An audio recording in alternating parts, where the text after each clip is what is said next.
అయ్యో hi guys, మళ్ళీ మా ఛానల్ సెంట్రీ శాలా బై సెంట్రిసిటీకి స్వాగతం. మీ సంపద భాగస్వామి. నా పేరు అనుజ్. మీరు చూస్తున్నది నిజం సిరీస్ 21 పాస్ ఫర్ ష్యూర్ వీడియోలు. నిజంకి సంబంధించిన పిఎంఎస్ డిస్ట్రిబ్యూటర్స్ ఎగ్జామ్ కోసం మేము వీడియోలు తయారు చేస్తున్నాము. ఇప్పటి వరకు మేము 8 అధ్యాయాలు కవర్ చేశాము. ఇప్పుడు మనం 9వ అధ్యాయం గురించి మాట్లాడబోతున్నాము. అది పోర్ట్ఫోలియో మేనేజ్మెంట్ ప్రాసెస్ గురించి. ఈ పట్టిక ద్వారా మనం ఈ అధ్యాయంలో ఏ విషయాలు నేర్చుకోబోతున్నామో తెలుసుకుందాం. ఈ అధ్యాయాన్ని చదివిన తర్వాత పాఠకులు ఆస్తి కేటాయింపు నిర్ణయాల ప్రాముఖ్యత, పోర్ట్ఫోలియో మేనేజ్మెంట్ ప్రాసెస్లోని దశలు, ఇన్వెస్ట్మెంట్ పాలసీ స్టేట్మెంట్, ఐపీఎస్ అవసరం మరియు దాని భాగాల గురించి పరిచయం కలిగి ఉండాలి. స్ట్రాటజిక్ మరియు టాక్టికల్ ఆస్తి కేటాయింపుల మధ్య తేడా, అలాగే పోర్ట్ఫోలియోను మళ్లీ సమతుల్యం చేయడంలో లాభాలు మరియు కష్టాలు ఏమిటో కూడా తెలుసుకోవాలి. అందువల్ల రీబ్యాలెన్సింగ్ అంటే ఏమిటి, దాని లాభాలు ఏమిటి, కష్టాలు ఏమిటి అన్నదాన్ని కూడా మనం ఈ అధ్యాయంలో పూర్తిగా చదువుతాము. మరి ఇప్పుడు మనం ప్రారంభిద్దాం. నిజం సిరీస్ 21 పిఎంఎస్ డిస్ట్రిబ్యూటర్స్ ఎగ్జామ్లోని అధ్యాయం సంఖ్య 9 పోర్ట్ఫోలియో మేనేజ్మెంట్ ప్రాసెస్. మొదటిగా వస్తుంది ఆస్తి కేటాయింపు నిర్ణయానికి ప్రాముఖ్యత. అంటే ఆస్తి కేటాయింపు అంటే ఏమిటి, ఇది ఎందుకు ముఖ్యమైనది, ఒక పెట్టుబడి నిర్ణయంలో ఆస్తి కేటాయింపుకు ఇంత ప్రాముఖ్యత ఎందుకు ఇచ్చారు, మరి చూద్దాం. చూడండి, మనం ఒక పెట్టుబడిదారుడి సంపదను వివిధ రకాల ఆస్తి తరగతుల్లో పెట్టుబడి కోసం వేస్తే ఆ ప్రక్రియను మనం ఆస్తి కేటాయింపు అని పిలుస్తాం. ఆస్తి కేటాయింపు అనేది ఒకటే లక్షణాలు, గుణాలు, రిస్క్ రిటర్న్ సంబంధం కలిగిన సెక్యూరిటీల సమాహారంగా నిర్వచించబడుతుంది. ఉదాహరణకు బాండ్లు, ఈక్విటీ, నగదు మరియు ఇతర సాధనాలు మరియు బాండ్లు. ఉదాహరణకు బాండ్లను ఉపాస్తులుగా వర్గీకరించవచ్చు. ఉదాహరణకు ట్రెజరీ బాండ్లు, కార్పొరేట్ బాండ్లు, జంక్ బాండ్లు. అలాగే ఈక్విటీలను మరింతగా large cap, mid cap, small క్యాప్గా విభజించవచ్చు.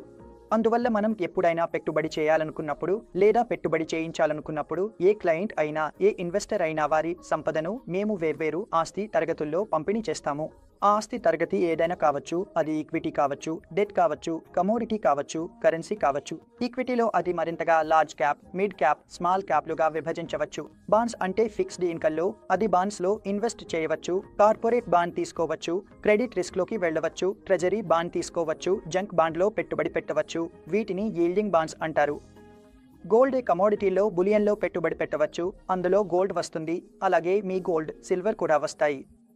బేస్ మెటల్స్లో జింక్, లీడ్, కాపర్, అల్యూమినియం ఇవన్నీ కూడా ఇన్వెస్ట్మెంట్గా తీసుకోవచ్చు.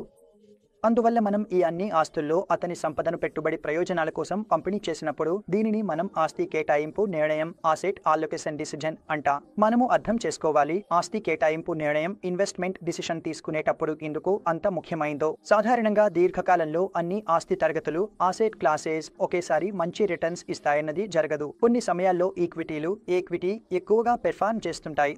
కొన్ని సమయాల్లో బంగారం, గోల్డ్ మంచి రిటర్న్ ఇస్తుంది. మరొక సమయంలో బాండ్స్లో మీరు ఎక్కువ రిటర్న్ పొందవచ్చు. అందుకే ఫండ్ మేనేజర్ ఈ విషయాన్ని గమనించాలి. ఇదే ఒక పోర్ట్ఫోలియో మేనేజర్ గమనించాల్సిన విషయం. అందుకే ఆస్తి కేటాయింపు, అసెట్ అలొకేషన్ చాలా ముఖ్యమవుతుంది. ఎందుకంటే ఆ సమయంలో మీరు ఏ ఆస్తిలో ఎంత మొత్తం, క్లయింట్ డబ్బును ఎంత మేరకు కేటాయించాలో నిర్ణయించాలి. ఇప్పుడు మనం వివిధ ఆస్తి తరగతులు మరియు సెక్యూరిటీల మధ్య సంబంధాన్ని, కోరిలేషన్ అర్థం చేసుకోవడం గురించి మాట్లాడుకుందాం. చూడండి, కోరిలేషన్ అంటే ఏమిటి? కోరిలేషన్ అనేది బలాన్ని మరియు దిశను కొలుస్తుంది. అది రెండు సెక్యూరిటీల మధ్య లేదా రెండు ఆస్తి తరగతుల మధ్య లేదా రెండు వేరియబుల్స్ మధ్య ఉన్న సంబంధాన్ని సూచిస్తుంది. మరియు కోరిలేషన్ కోఫిషియంట్ అనేది -1 నుండి +1 వరకు ఉంటుంది. ఒక విలువ -1 అయితే అది పూర్తిగా నెగటివ్గా సంబంధం ఉన్నదని అర్థం. అలాగే +1 అయితే అది పూర్తిగా పాజిటివ్గా సంబంధం ఉన్నదని అర్థం. అంటే రెండు సెక్యూరిటీస్ లేదా రెండు ఆసెట్ క్లాసులు ఒకే దిశలో కదులుతున్నాయి. మరియు నెగటివ్ కోరిలేషన్ ఉంటే ఒక ఆసెట్ క్లాస్ పాజిటివ్గా వెళ్తుంటే మరొకటి నెగటివ్గా వెళ్తుంది. అంటే ఒక ఆసెట్ క్లాస్ మీకు రిటర్న్ ఇస్తుంటే మరొకటి మైనస్లోకి వెళ్లే అవకాశం ఉంది. అందుకే ఏదైనా ఇన్వెస్ట్మెంట్ నిర్ణయం తీసుకునే ముందు రెండు ఆసెట్ క్లాసుల మధ్య కోరిలేషన్ను పరిశీలిస్తారు. ఫండ్ మేనేజర్లు, పోర్ట్ఫోలియో మేనేజర్లు రెండు ఆసెట్ క్లాసుల మధ్య కోరిలేషన్ ఏమిటి, అది హైగా ఉందా, లోగా ఉందా అని చూస్తారు. ఆపై దానికి అనుగుణంగా పోర్ట్ఫోలియోను రూపొందిస్తారు. మరియు మీరు రిస్క్ డైవర్సిఫికేషన్ ప్రయోజనాలను పొందాలని అనుకుంటే, మీ రిస్క్ను డైవర్సిఫై చేయాలని అనుకుంటే కోరిలేషన్ చాలా ముఖ్యమైన అంశంగా మారుతుంది. మీరు మొత్తం పోర్ట్ఫోలియో రిస్క్ను తగ్గించాలనుకుంటే అక్కడ కోరిలేషన్ను పరిశీలిస్తారు. సహసంబంధం అంటే ఏమిటి? ఫండ్ మేనేజర్ కొంత రిస్క్ను డైవర్సిఫై చేయడానికి, రిస్క్ను తగ్గించడానికి వారు కోరిలేషన్ను ఉపయోగిస్తారు. ఉదాహరణకు ఈక్విటీ మరియు గోల్డ్, వీటిని పరిశీలిస్తే అవి నెగటివ్గా సంబంధించబడ్డాయని కనుగొన్నారు. ఎప్పుడు ఈక్విటీ పెరుగుతుందో ఆ సమయంలో గోల్డ్ పెరగదు. అలాగే గోల్డ్లో రిటర్న్స్ వచ్చినప్పుడు సాధారణంగా ఈక్విటీలో తక్కువ రిటర్న్స్ వస్తాయని కనిపించింది. అందువల్ల ఆ దృష్టికోణంలో ఒక ఫండ్ మేనేజర్ అసెట్ అలొకేషన్ నిర్ణయంలో పోర్ట్ఫోలియో రిస్క్ తీసుకోవడంలో లేదా పోర్ట్ఫోలియో రిస్క్ను తగ్గించడంలో వివిధ కేటగిరీలలో, వివిధ అసెట్ క్లాసెస్లో, వివిధ సెక్యూరిటీలలో లేదా 2 వేరియబుల్స్లో ఎక్కడైనా ఇన్వెస్ట్మెంట్ చేయాలో అక్కడ ఈ కోరిలేషన్ను పరిశీలిస్తారు. అలాగే అత్యంత క్లిష్టమైన పరిస్థితుల్లో కూడా ఇదే విధంగా చూస్తారు. ఇవి మీకు ఒక షాక్ అబ్జార్బర్లా పనిచేస్తాయి. ఉదాహరణకి మీరు మీ పోర్ట్ఫోలియోలో ఈక్విటీలను పెట్టుబడి పెట్టారు. మీ పోర్ట్ఫోలియో ఎక్కువగా ఈక్విటీల వైపు మొగ్గు చూపింది. అలాగే మీరు కొంతమంది గోల్డ్ కూడా తీసుకున్నారు. ఇది నెగటివ్గా సంబంధించబడింది. కాబట్టి ఏమవుతుంది అంటే ఈక్విటీలో రిటర్న్ రాకపోయే సమయం వచ్చినప్పుడు గోల్డ్ మీకు రిటర్న్ ఇవ్వవచ్చు. దాంతో మీ మొత్తం పోర్ట్ఫోలియో రిటర్న్ ఎక్కువగా మైనస్లోకి వెళ్లకుండా ఉంటుంది. అందుకే ఈ సంబంధాన్ని కారిలేషన్ చూస్తారు మరియు ఈ విధంగా పోర్ట్ఫోలియో ఫండ్ మేనేజర్లు డిజైన్ చేస్తారు. కానీ రిటర్న్ల మధ్య ఉన్న కారిలేషన్ అంటే అసెట్ రిటర్న్ కారిలేషన్ భవిష్యత్తులో గతంలో కనిపించిన వాటితో భిన్నంగా ఉండొచ్చు. అందువల్ల గతంలో ఎలా జరిగిందో భవిష్యత్తులో కూడా అలాగే జరుగుతుందని అనుకోవడం సరైంది కాదు. భవిష్యత్తులో ఈ కారిలేషన్ కొంతవరకు పెరగవచ్చు లేదా తగ్గవచ్చు, లేదా ఆర్థిక మార్కెట్ పరిస్థితుల మార్పుల వల్ల పూర్తిగా మారిపోవచ్చు కూడా. ఒక ఇన్వెస్టర్ ఈ అంశాలను తప్పకుండా పరిగణనలోకి తీసుకోవాలి. ఎవరైనా అసెట్ అలొకేషన్ నిర్ణయం తీసుకోవాల్సి వచ్చినప్పుడు కేవలం గత కారిలేషన్ మ్యాట్రిక్స్ను చూసి మాత్రమే ఇన్వెస్ట్మెంట్ నిర్ణయం తీసుకోవడం సరైంది కాదు. సరైన పద్ధతిలో ఒక పోర్ట్ఫోలియో మేనేజర్తో మాట్లాడి సలహా తీసుకుని తగిన విధంగా తన పోర్ట్ఫోలియోను రూపొందించుకోవచ్చు. కానీ కేవలం కారిలేషన్ను మాత్రమే చూసి కారిలేషన్ మ్యాట్రిక్స్ ఆధారంగా పోర్ట్ఫోలియోను డిజైన్ చేయడం సాధ్యపడదు. ఇప్పుడు పోర్ట్ఫోలియో మేనేజ్మెంట్లో దశల గురించి మాట్లాడుకుందాం. అయితే ఒక పోర్ట్ఫోలియో మేనేజర్ పోర్ట్ఫోలియోను డిజైన్ చేస్తున్నప్పుడు అతను ఏ దశలను చూస్తాడు అనేది ఇప్పుడు మనం తెలుసుకుందాం. పోర్ట్ఫోలియో మేనేజ్మెంట్ ప్రాసెస్లో తీసుకునే దశలు ఏమిటో ఇప్పుడు మనం వాటి గురించి చర్చించబోతున్నాం. పోర్ట్ఫోలియో మేనేజ్మెంట్ ప్రాసెస్లోని ముఖ్యమైన అంశాలు ప్లానింగ్, ఎగ్జిక్యూషన్ మరియు ఫీడ్బ్యాక్లు. కింద చర్చించబడినది మొదటి పాయింట్.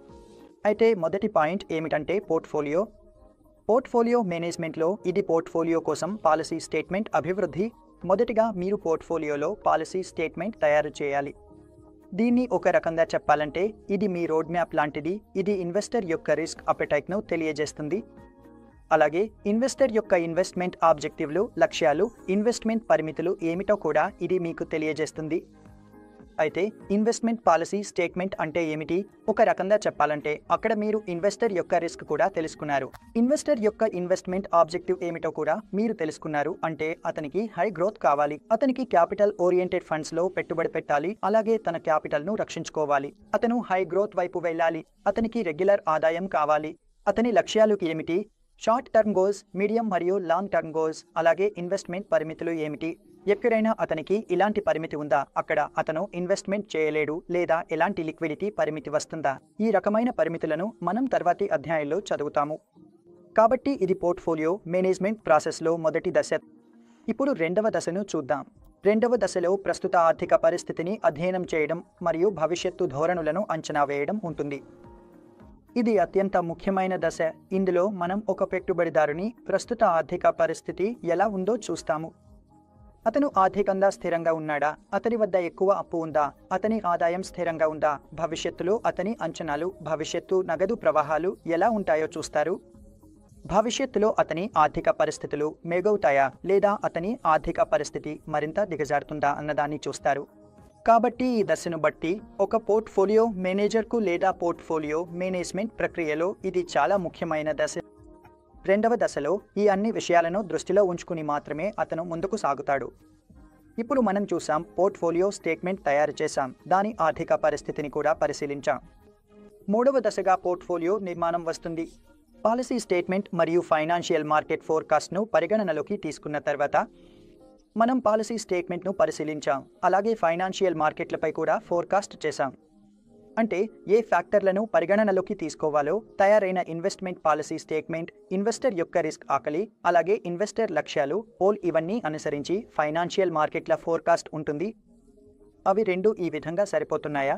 తర్వాత పోర్ట్ఫోలియో మేనేజర్ ఒక నిర్ణయం తీసుకుంటాడు మరియు ఈ పోర్ట్ఫోలియోకు నిరంతర మానిటరింగ్ మరియు రీబ్యాలెన్స్ అవసరం. నాల్గవది, పోర్ట్ఫోలియో మేనేజ్మెంట్ ప్రాసెస్లో నాల్గవ దశ ప్రదర్శన కొలత మరియు మూల్యాంకనం. మేము అన్ని పారామీటర్లను మార్కెట్లను పరిశీలించి ఇన్వెస్టర్ కోసం పెట్టుబడి కూడా చేశాము. ఆ పోర్ట్ఫోలియోను నిరంతరం మానిటర్ చేసి రీబ్యాలెన్స్ కూడా చేశాము. తర్వాత ఆ చివరి దశలో 4వది పోర్ట్ఫోలియో మేనేజ్మెంట్లో వస్తుంది. అంటే ప్రదర్శన కొలత. అంటే పోర్ట్ఫోలియో ఎలా రిటర్న్లు ఇచ్చింది, బెంచ్మార్క్ను ఎలా ఓడించింది లేదా ఓడించలేదా, అలాగే బెంచ్మార్క్ను ఎంత మంచి విధంగా ఓడించింది అన్నది చూస్తారు. ఈ ఫండ్ లేదా ఈ పిఎన్ఎస్ మీకు ఎంత స్థిరంగా ఆల్ఫా జనరేట్ చేసి ఇచ్చింది, బెంచ్మార్క్తో పోలిస్తే మొత్తం ఎంత రిటర్న్ ఇచ్చింది, ఇవన్నీ సరిగా మూల్యాంకనం చేయబడతాయి. ప్రతి ఒక్క సెక్యూరిటీని ఆ పోర్ట్ఫోలియో మేనేజర్ ఆ నిర్దిష్ట పోర్ట్ఫోలియోలో ఎంచుకున్న విధానాన్ని కూడా చూస్తారు. కాబట్టి ఇవే పోర్ట్ఫోలియో మేనేజ్మెంట్ ప్రాసెస్లో 4వ దశలు. 110% ఈ ప్రశ్న వస్తుంది. మీరు ఈ ప్రశ్నను చాలా జాగ్రత్తగా అడగాలి. చాలా ఈజీ ప్రశ్న వస్తుంది. 3-4 దశలను చెప్పమని అడుగుతారు, లేదా మీకు ఆల్ ఆఫ్ ది అబవ్ అని ఇవ్వబడుతుంది, లేదా 2-3 దశల్లో ఒకదాన్ని ఇస్తారు. అది ఇందులో ఉండదు, అంటే మీకు తెలియని దశను ఇస్తారు. కాబట్టి ఈ 4 దశలను మనం చాలా జాగ్రత్తగా చూసి చేయాలి. ఇది దాదాపు 100% గ్యారంటీగా ఈ ప్రశ్న ఇక్కడి నుంచే వస్తుంది అని చెప్పొచ్చు.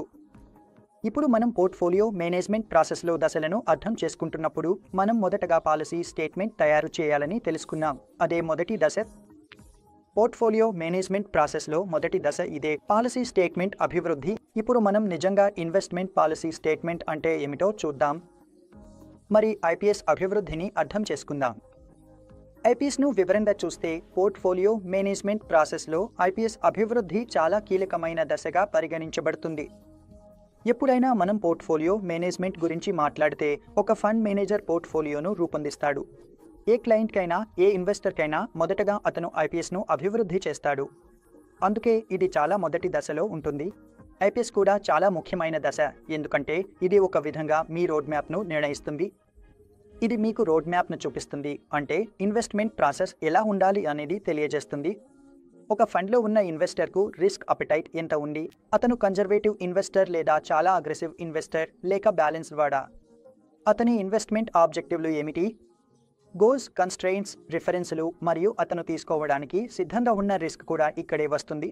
కాబట్టి తీసుకునే ప్రతి ఇన్వెస్ట్మెంట్ నిర్ణయం ఐపీఎస్ ఆధారంగా ఉండాలి మరియు ఇన్వెస్టర్ యొక్క గోల్స్, ఆబ్జెక్టివ్లు మరియు రిస్క్ అపెటైట్ను పరిగణనలోకి తీసుకోవాలి. ఈ 3 విషయాలను నేను మళ్ళీ ఒకసారి చెబుతున్నాను. ఐపీఎస్ కోసం తీసుకునే ప్రతి ఇన్వెస్ట్మెంట్ కోసం తీసుకునే నిర్ణయం, అవి ఇన్వెస్టర్ యొక్క గోల్స్, ఆబ్జెక్టివ్లు మరియు రిస్క్ అపెటైట్ ఆధారంగా ఉంటాయి. మరియు ఇన్వెస్టర్కు అవసరమైనది ఏమిటో చూశారు అంటే అది ఎక్కువగా ఒక నిర్దిష్ట కాలానికి ఉంటుంది మరియు నిరంతరం పునఃసమీక్షించుకుంటూ ఉంటారు. పీరియాడిక్గా, త్రైమాసికంగా, అర్ధవార్షికంగా, వార్షికంగా ఫండ్ మేనేజర్ లేదా పోర్ట్ఫోలియో మేనేజర్ చూస్తారు, లేదా ఇన్వెస్ట్మెంట్ పాలసీలో ఏదైనా ముఖ్యమైన మార్పు వచ్చినప్పుడు, లేదా ఇన్వెస్టర్ యొక్క రిస్క్ అపెటైట్, ఆబ్జెక్టివ్, గోల్లో ఏదైనా పెద్ద మార్పు వచ్చినప్పుడు అదే ప్రకారం మీ ఐపీఎస్ను కూడా అప్డేట్ చేసి పునఃసమీక్షించబడుతుంది. ఐపీఎస్ అవసరం. ఒక ఇన్వెస్ట్మెంట్ పాలసీ స్టేట్మెంట్ తయారు చేయాల్సిన అవసరం ఏమిటో మనం ఇప్పుడు తెలుసుకుందాం. చూడండి, మనం చూసాం పోర్ట్ఫోలియో మేనేజ్మెంట్లో ఐపీఎస్ తయారు చేయడం చాలా ముఖ్యమైనది మరియు ఇదే మొదటి దశ కూడా. ఇది ఒక ముఖ్యమైన ప్రణాళిక సాధనం. ఇది పెట్టుబడిదారులు తమ అవసరాలను అర్థం చేసుకోవడంలో సహాయపడుతుంది మరియు పోర్ట్ఫోలియో మేనేజర్కు పెట్టుబడిదారుల కోసం ఉత్తమమైన పోర్ట్ఫోలియోను సృష్టించడంలో మరియు నిర్వహించడంలో కూడా సహాయపడుతుంది. అందువల్ల ఈ వాక్యం మనకు చెప్పేది ఏమిటంటే ఇది ఒక పెట్టుబడిదారునికి కూడా చాలా అవసరం, ఎందుకంటే అతనికి తన అవసరాలు ఏమిటో, నిజంగా అతను ఎక్కడ నిలబడి ఉన్నాడో తెలుసుకోవచ్చు. చాలా ప్రశ్నలు ఒక పెద్ద ప్రశ్నావళి పెట్టుబడిదారుని అడుగుతారు. ఆ ప్రశ్నలకు సమాధానాల ఆధారంగా పెట్టుబడిదారునికి మీ రిస్క్ అపెటైట్, ప్రమాద సహన శక్తి ఎంత ఉందో తెలియజేస్తారు. అంటే చాలా పారామీటర్ల ఆధారంగా పెట్టుబడిదారుని అంచనా వేసిన తర్వాతన. అందుకే ఐపీఎస్ తయారీ అంటే ఒక క్రమశిక్షణ వ్యవస్థను కలిగి ఉండటం. ఇది మీ పెట్టుబడి ప్రక్రియలో చాలా సహాయపడుతుంది. మరి ఇప్పుడు 4 ముఖ్యమైన దశలను గురించి చెప్పబోతున్నాం. ఇవి పాలసీ స్టేట్మెంట్లోని ముఖ్యమైన ప్రయోజనాలు అని మనం భావిస్తాం. మొదటిది, ఇది పెట్టుబడిదారులకు వారి పెట్టుబడులపై వాస్తవికమైన రాబడి అంచనాలు పెట్టుకునేలా సహాయపడుతుంది. ప్రతి విషయాన్ని మీరు స్వయంగా అనుభవించి తెలుసుకుంటారు. రిస్క్ రిటర్న్ ఫినామినా అంటే ఏమిటో మీకు అర్థమవుతుంది. ఒక పెట్టుబడిదారుడు తన గురించి తానే తెలుసుకుంటాడు. తాను ఎలాంటి పెట్టుబడిదారుడో, ఎంత రాబడి ఆశించాలో, ఎంత రిస్క్ తీసుకోగలడో, తన పోర్ట్ఫోలియోలో ఎలాంటి రాబడిని ఆశిస్తున్నాడో, తన లక్ష్యాలు ఏమిటి, అవి బట్టి అతనికి ఒక వాస్తవిక సంఖ్య, వాస్తవిక రాబడి అంచనాలు తన పెట్టుబడుల ద్వారా తెలుస్తాయి. తనకు ఎంత రాబడిని ఆశించాలో స్పష్టంగా తెలుసుకుంటాడు. ఇది పోర్ట్ఫోలియో మేనేజర్కు సమర్థవంతమైన పెట్టుబడి నిర్ణయాలు తీసుకునేలా సహాయపడుతుంది. మళ్ళీ పోర్ట్ఫోలియో మేనేజర్కు కూడా ఇది చాలా ముఖ్యమైనదిగా మారుతుంది, ఎందుకంటే అతను పెట్టుబడి నిర్ణయం తీసుకోగలగాలి. మూడవది, ఇది పోర్ట్ఫోలియో మేనేజర్ల మూల్యాంకనానికి ఒక ఫ్రేమ్వర్క్ను అందిస్తుంది. పెట్టుబడి ఫ్రేమ్వర్క్ పరంగా కూడా ఇది పోర్ట్ఫోలియో మేనేజర్ల మూల్యాంకనానికి సహాయపడుతుంది, అంటే వారి పెట్టుబడులను ఎలా నిర్వహించారు అన్నదానిపై. నాలుగవది, ఇది పెట్టుబడిదారులను పోర్ట్ఫోలియో మేనేజర్ యొక్క అనుచిత పెట్టుబడి నిర్ణయాలు మరియు అనైతిక ప్రవర్తన నుండి రక్షిస్తుంది. ఐపీఎస్ లేకపోతే ఒక పోర్ట్ఫోలియో మేనేజర్ ఏ నిర్ణయం అయినా తీసుకోవచ్చు, ఏదైనా నిర్ణయం తీసుకుంటాడు, ఎలాంటి అనుచిత పెట్టుబడి నిర్ణయం అయినా తీసుకునే అవకాశం ఉంటుంది, ఎవరైనా అనైతిక ప్రవర్తన కూడా చూపించవచ్చు. కానీ ఐపీఎస్ ద్వారా పెట్టుబడులు పెట్టినప్పుడు ఈ అన్ని అవకాశాలు చాలా తక్కువగా ఉంటాయి. పైగా ఈ పోర్ట్ఫోలియో మేనేజర్లు చాలా నైపుణ్యం కలిగిన, అర్హత ఉన్న వ్యక్తులు కావడంతో వారు ఎలాంటి అనుచిత పెట్టుబడి నిర్ణయాలు తీసుకోరు. ఇక అనైతిక ప్రవర్తన గురించి అయితే మాట్లాడాల్సిన అవసరమే లేదు. కానీ నాలుగవ ముఖ్యమైన విషయం ఏమిటంటే, ఇది పెట్టుబడిదారులను పోర్ట్ఫోలియో మేనేజర్ తీసుకునే అనుచిత పెట్టుబడి నిర్ణయాల నుండి రక్షిస్తుంది. ఇప్పుడు మనం ఐపీఎస్ను కొంత వివరంగా చదువుదాం. అంటే ఇన్వెస్ట్మెంట్ పాలసీ స్టేట్మెంట్లో ఏ పారామితులు ఉంటాయి లేదా ఏ అంశాలను మనం చూడాలి, పోర్ట్ఫోలియో మేనేజర్ చూస్తారు. అందులో మొదటిది ఇన్వెస్ట్మెంట్ ఆబ్జెక్టివ్. మరి చూద్దాం ఇన్వెస్ట్మెంట్ ఆబ్జెక్టివ్లు ఏమేమి ఉంటాయో ఒక ఇన్వెస్టర్కు ఉండవచ్చు. చూడండి, ఇన్వెస్టర్కు ఉండే ఇన్వెస్ట్మెంట్ ఆబ్జెక్టివ్లు ప్రతి ఇన్వెస్టర్కు వేర్వేరు కావచ్చు. ఒక ఇన్వెస్టర్ మీకు ఇలా చెప్పవచ్చు, నా ఇన్వెస్ట్మెంట్ ఆబ్జెక్టివ్ 25% రిటర్న్ సంపాదించడమో లేదా 20% రిటర్న్ సంపాదించడమో అని. అతను మీకు స్పష్టమైన సంఖ్యను, కావాల్సిన రిటర్న్ను చెప్పేస్తాడు. కానీ వాళ్లకు ఇది కూడా మనసులో పెట్టుకోవాలి, రిస్క్ రిటర్న్ అనేది సాధారణంగా పాజిటివ్ రిలేషన్షిప్ ఉంటుంది. అర్థం ఏమిటంటే, రిస్క్ ఎక్కువైతే రిటర్న్ కూడా ఎక్కువ. మీరు ఎంత ఎక్కువ రిస్క్ తీసుకోవాలని ఇష్టపడితే అంత ఎక్కువ రిటర్న్స్ వచ్చే అవకాశం ఉంటుంది. కానీ ప్రతిసారి ఈ ఫెనామినా పనిచేయదు. హై రిస్క్లో మీరు పెట్టుబడి పెడితే అదే రీతిలో మీ క్యాపిటల్ కూడా తగ్గిపోవడానికి అవకాశాలు ఉంటాయి. అందుకే రిస్క్ ఎంత ఎక్కువైతే అంత ఎక్కువ రిటర్న్ వచ్చే అవకాశం ఉంటుంది. కానీ మీ క్యాపిటల్ తగ్గిపోవడానికి కూడా అక్కడ అవకాశాలు పెరుగుతాయి. అందుకే higher the risk higher the return అనే ఈ ఫెనామినా ప్రతి ఇన్వెస్టర్కు తెలిసి ఉండాలి. అదేవిధంగా ఒక ఇన్వెస్టర్కు తన ఇన్వెస్ట్మెంట్ నుంచి ఎంత డిజైర్డ్ రిటర్న్ కావాలో కూడా అర్థం అవుతుంది. కొంతమంది ఇన్వెస్టర్లు ఉంటారు, సాధారణంగా ఇన్వెస్టర్లు తమ క్యాపిటల్ను కాపాడుకోవడానికి కొన్ని ఇన్వెస్ట్మెంట్లు చేస్తారు. అంటే మనం మన డబ్బును అలాంటి ఇన్స్ట్రుమెంట్స్లో పెట్టాలి లేదా పెట్టించాలి, అవి మన క్యాపిటల్ను కాపాడుతాయి. అంటే మనం పెట్టిన మొత్తం సురక్షితంగా ఉంటుంది, రిటర్న్ తక్కువ వచ్చినా పర్వాలేదు, కానీ మన క్యాపిటల్ కాపాడబడాలి. లేదా ఎప్పుడైనా మన క్యాపిటల్ అంటే మన ఖర్చు చేసిన మొత్తం కన్నా తక్కువకు పోకూడదు. కొంతమంది ఇన్వెస్టర్లు అనుకుంటారు, మనకు రెగ్యులర్ ఆదాయం రావాలి. సాధారణంగా రిటైర్డ్ ఇన్వెస్టర్లు అంటే 55 లేదా 60 సంవత్సరాలు దాటి ఉన్నవారికి రెగ్యులర్ ఆదాయం కావాలి. వాళ్ళు ఒక క్యాపిటల్ పెట్టుబడి పెట్టి ప్రతి నెల లేదా ప్రతి త్రైమాసికం వారికి కొంత ఆదాయం రావాలని కోరుకుంటారు. ఇంకా మూడవ రకమైన ఇన్వెస్టర్ కూడా ఉంటాడు, అతనికి క్యాపిటల్ అభివృద్ధి కావాలి. క్యాపిటల్ అభివృద్ధి అంటే అతనికి వృద్ధి కావాలి. తన పోర్ట్ఫోలియోలో అతను మొత్తం వృద్ధిని కోరుకుంటాడు. ఎప్పుడైనా అతని ఏకైక లక్ష్యం ఏమిటంటే అతను పెట్టుబడి పెట్టింది వృద్ధి కోసమే. అతనికి క్యాపిటల్ అభివృద్ధి కావాలి, అతనికి రిటర్న్స్ ఎక్కువగా రావాలి. మరియు సాధారణంగా ఈ రకమైన పెట్టుబడులు ఈక్విటీల్లో ఉంటాయని చూస్తారు.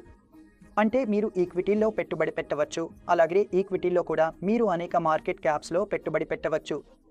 Large cap, mid cap, small cap. సాధారణంగా స్మాల్ క్యాప్స్లో రిస్క్ ఎక్కువగా ఉంటుంది, కానీ రిటర్న్స్ కూడా స్మాల్ క్యాప్ అదే స్థాయిలో ఇస్తాయి. తర్వాత మిడ్ క్యాప్స్ వస్తాయి, ఆ తర్వాత లార్జ్ క్యాప్స్ వస్తాయి. లార్జ్ క్యాప్ ఈ మూడింటిలో అత్యల్ప రిస్క్ ఉన్నదిగా పరిగణించబడుతుంది. అలాగే రిటర్న్స్ విషయంలో కూడా లార్జ్ క్యాప్లోనే తక్కువగా ఉంటాయని చెప్పవచ్చు. కానీ లార్జ్ క్యాప్ తర్వాత మిడ్ క్యాప్లో ఎక్కువ రిస్క్ ఉంటుంది, ఆ తర్వాత స్మాల్ క్యాప్. కాబట్టి ఒక ఇన్వెస్టర్ ఈ విషయాన్ని అర్థం చేసుకోవాలి. రిస్క్ రిటర్న్ ఫెనోమినాను చూడాలి. అసలు ఏ ఇన్స్ట్రుమెంట్లో పెట్టుబడి పెట్టి ఎంత రిటర్న్ ఆశిస్తున్నాడో చూడాలి. రెండవ, పెట్టుబడి పరిమితి. చూడండి, పరిమితులు అంటే ఏమిటి? ఇది కొంతమంది ఇన్వెస్టర్లకు ఉన్న పరిమితులు. అంటే కొంతమంది ఇన్వెస్టర్లు కొన్ని ఇన్వెస్ట్మెంట్ అవకాశాల్లో పెట్టుబడి పెట్టడంలో కొన్ని పరిమితులు ఎదుర్కొంటారు. కొన్ని ఇన్వెస్ట్మెంట్ పరిమితులు అలా ఉంటాయి, కొన్ని పరిమితులు ఉంటాయి. అక్కడ ఇన్వెస్టర్లు అనుకుంటారు, లేదు మనం ఈ ఎక్స్పోజర్ తీసుకోకూడదు లేదా ఇక్కడ పెట్టుబడి పెట్టకూడదు అని. అందుకే ఈ పరిమితులు వస్తాయి. ఇలా ఎందుకు వస్తాయి? ఇవి ప్రధానంగా కొన్ని కారణాల వల్ల వస్తాయి. ఉదాహరణకు ఇన్వెస్టర్ల లిక్విడిటీ అవసరాలు.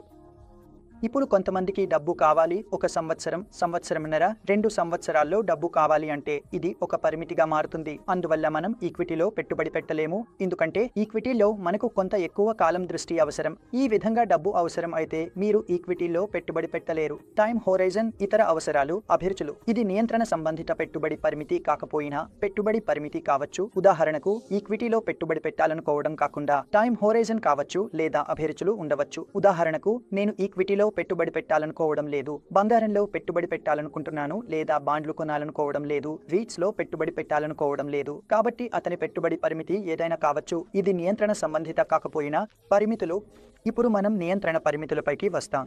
చూడండి, సాధారణంగా వ్యక్తిగత పెట్టుబడిదారులకు ఎలాంటి నియంత్రణ పరిమితులు ఉండవు. సాధారణంగా ఒక పెట్టుబడిదారుడు అంటే వ్యక్తిగత పెట్టుబడిదారుడికి ఎక్కువగా ఎలాంటి నియంత్రణ పరిమితి ఉండదు. కానీ ఏదైనా ఉంటే దాన్ని తప్పనిసరిగా పాటించాలి. ఏదైనా నియంత్రణ సంస్థ పరిమితి విధిస్తే అది తప్పకుండా పాటించాలి. ఉదాహరణకు ELSS స్కీమ్లో అంటే 1.5 లక్షల equity link savings scheme mutual ఫండ్స్లో మీరు కేవలం 80C కింద మాత్రమే లాభం పొందవచ్చు. మీరు 1.5 లక్షల వరకు ఎంత మొత్తాన్నైనా పెట్టుబడి పెట్టవచ్చు, కానీ ఆదాయపు పన్నులో 80C సెక్షన్ కింద మీరు పొందే లాభం మాత్రం 1.5 లక్షల వరకు మాత్రమే ఉంటుంది. అందువల్ల దీన్ని ఒక నియంత్రణ పరిమితిగా భావించవచ్చు కదా. అందుకే మనం మన ఇన్వెస్ట్మెంట్ నిర్ణయాన్ని తీసుకునేటప్పుడు దీన్ని కూడా పరిగణనలోకి తీసుకోవాలి. ఉదాహరణకి ఇంకో ఉదాహరణ తీసుకుంటే RBI ఇండియా నోటిఫికేషన్ ప్రకారం లిబరలైజ్డ్ రెమిటెన్స్ స్కీమ్ ఉంది మరియు భారతీయ నివాస వ్యక్తి ప్రతి సంవత్సరం విదేశాల్లో గరిష్టంగా $2,50,000 మాత్రమే పెట్టుబడి పెట్టవచ్చు. కాబట్టి ఇది కూడా ఒక విధంగా RBI విధించిన నియంత్రణ పరిమితే. ఇప్పుడు ట్యాక్స్ పరిమితుల గురించి మాట్లాడుకుందాం. చూడండి, పెట్టుబడి ప్రక్రియను పన్ను సంబంధిత అంశాలు మరింత క్లిష్టతరం చేస్తాయి. ఏ పెట్టుబడిదారు అయినా పెట్టుబడి చేయడానికి ముందు పన్నుల గురించి పూర్తిగా తెలుసుకోవాలి. ఏ రకమైన సెక్యూరిటీలపై ఎలా పన్ను విధించబడుతుందో తెలుసుకోవాలి.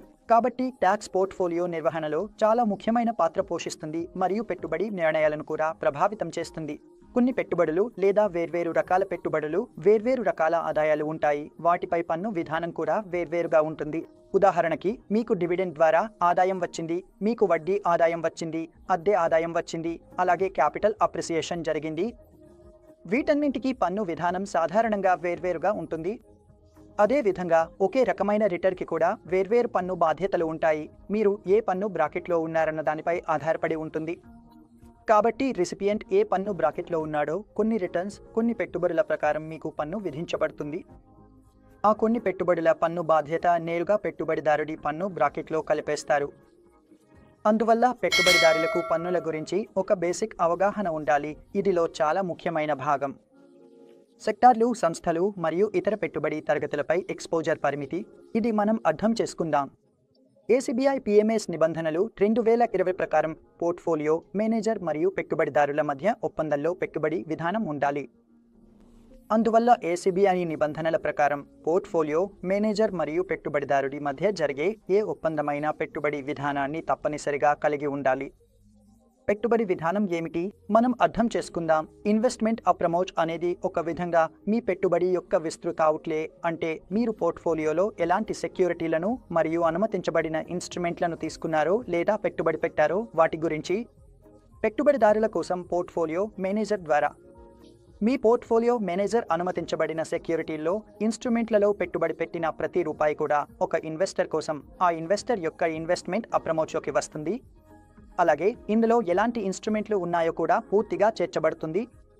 ఎక్స్పోజర్ యొక్క ప్రొపోర్షన్ విషయానికి వస్తే, ఉదాహరణకి ఒక ఈక్విటీ ఫండ్ అయితే ఈక్విటీలో ఎంత ఎక్స్పోజర్ పెట్టారు, బ్యాలెన్స్ టైప్ ఫండ్ అయితే డెక్లో ఎంత ఉంది మరియు ఈక్విటీలో ఎంత ఉంది, కమోడిటీలో ఏదైనా ఫండ్ పెట్టుబడి పెడితే గోల్డ్లో ఎక్స్పోజర్ ఎంత ఉంది, ఫిక్స్డ్ ఇన్కమ్ ఫండ్ అయితే అందులో డెట్ ఫండ్లో ఎంత ఇన్వెస్ట్మెంట్ ఉంది. అందువల్ల అదే విధంగా మీ మొత్తం బ్రాడ్ అవుట్లే అంటే మీరు పెట్టుబడి పెట్టిన సెక్యూరిటీల రకం ప్రకారం అక్కడ చూపబడుతుంది. మరియు ఇన్వెస్టర్ల పెట్టుబడి లక్ష్యాలు, రిస్క్ అప్పెటైట్, లిక్విడిటీ అవసరాలు, పన్ను మరియు ఇతర రెగ్యులేటరీ పరిమితులు, టైం హోరైజన్, అలాగే నిర్దిష్ట అంశాలపై ఎక్స్పోజర్ పరిమితులు, ఇవన్నీ పరిగణనలోకి తీసుకుని పోర్ట్ఫోలియో మేనేజర్ మీ పోర్ట్ఫోలియోను నిర్వహిస్తాడు మరియు పెట్టుబడులు చేస్తాడు. IPSలో ఒక వేరే భాగం కూడా ఉండొచ్చు. అది ప్రత్యేక అవసరం మరియు ప్రిఫరెన్సులు. కొంతమంది ఇన్వెస్టర్లకు కొన్ని నైతిక విలువలు ఉంటాయి లేదా ఏదో ప్రత్యేకమైన ప్రాధాన్యత ఉంటుంది. ఇది ఏమిటో మనం ఇప్పుడు అర్థం చేసుకుందాం. చూడండి, కొన్నిసార్లు ఇన్వెస్టర్లకు ఏమవుతుందంటే వాళ్లకు కొంత ప్రత్యేకంగా భిన్నమైన రకాల ఆందోళనలు వస్తుంటాయి. వాళ్లకు వ్యక్తిగత, సామాజిక, నైతిక, సాంస్కృతిక అభిరుచులు మరియు నమ్మకాలు ఉంటాయి. ఉదాహరణకి, ఒక ఇన్వెస్టర్ తన డబ్బును పర్యావరణానికి అనుకూలంగా లేని కంపెనీలో పెట్టుబడి పెట్టకూడదనుకుంటాడు.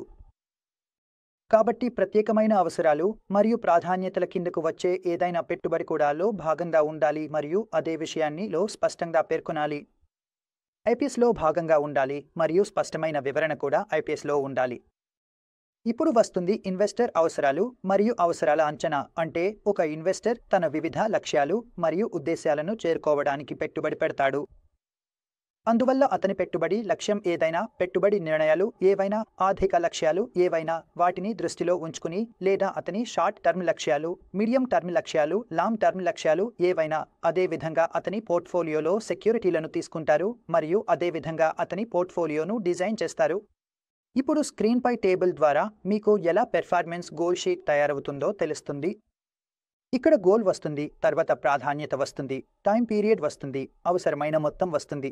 ఉదాహరణకు, ఎవరైనా నియర్ టర్మ్ హై ప్రాధాన్యత గల గోల్ ఉంటే అందులో కూడా ముందుగా హై ప్రాధాన్యత గల గోల్ను ఇక్కడ ఉంచుతాం.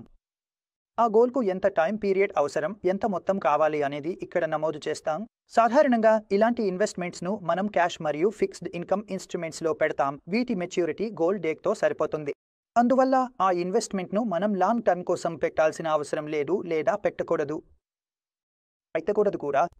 ఎందుకంటే మనకు అవసరమైన సమయానికి ఆ మొత్తం అందుబాటులో లేకపోతే ఇబ్బంది అవుతుంది. అందుకే ఇవి నియర్ టర్మ్ హై ప్రాధాన్యత గల గోల్స్గా పరిగణించబడతాయి. లాంగ్ టర్మ్ హై ప్రాధాన్యత గల గోల్స్ అంటే సాధారణంగా రిటైర్మెంట్ కార్పస్ వస్తుంది. మీకు లాంగ్ టర్మ్లో అవసరమయ్యే రిటైర్మెంట్ కార్పస్ కోసం మీరు నిర్మించాల్సిన ఇన్వెస్ట్మెంట్లు ఇవే. ఇవి మీ జీవితంలో చాలా దూరంగా ఉన్న లక్ష్యాలు. ఇవి 20, 25 లేదా 30 సంవత్సరాల దూరంలో ఉండవచ్చు.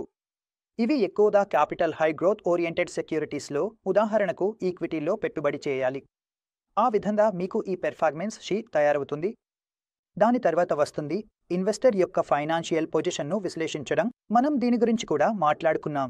ఒక ఇన్వెస్టర్ లేదా పోర్ట్ఫోలియో మేనేజర్కు ఇన్వెస్టర్ యొక్క ఫైనాన్షియల్ పొజిషన్ ఎలా ఉందో అర్థం చేసుకోవడం లేదా చూడడం చాలా అవసరం. అయితే ఇన్వెస్టర్ యొక్క ఫైనాన్షియల్ పొజిషన్ను ఎలా విశ్లేషించాలో చూద్దాం. ఫైనాన్షియల్ పొజిషన్ను విశ్లేషించడానికి చెప్పబడిన అత్యంత సౌకర్యవంతమైన మార్గం వ్యక్తిగత ఫైనాన్షియల్ స్టేట్మెంట్స్ తయారు చేయడం. ఒక వ్యక్తిగత ఫైనాన్షియల్ స్టేట్మెంట్ తయారు చేయబడుతుంది. పోర్ట్ఫోలియో మేనేజర్ వారి వ్యక్తిగత ఆర్థిక పరిస్థితులు ఎలా ఉన్నాయో చూస్తారు. మీరు ప్రతిదీ, నగదు ప్రవాహాలు, మీ దగ్గర ఉన్నవి, మీ ఆదాయం ఎక్కడి నుండి వస్తోంది మరియు మీ ఖర్చులు ఏమైనా ఉన్నా, ఆ తర్వాత మీ నికర విలువ బ్యాలెన్స్ మిగిలి ఉంటే ప్రతిదీ ఖచ్చితంగా చేర్చబడుతుంది మరియు ఇది పెట్టుబడిదారుడి ఆర్థిక స్థితిని అంచనా వేయడానికి మీకు ఒక మార్గంగా మారుతుంది. నెట్వర్త్ లెక్కించడానికి. ఇప్పుడు ఇందులో మనం నెట్వర్త్ కూడా లెక్కించాలి. నెట్వర్త్ లెక్కించడానికి ఒక పెట్టుబడిదారుడు కలిగి ఉన్న అన్ని ఆస్తులు అంటే పెట్టుబడిదారుడి వద్ద ఉన్నవి, వీటిని పరిగణనలోకి తీసుకోవాలి.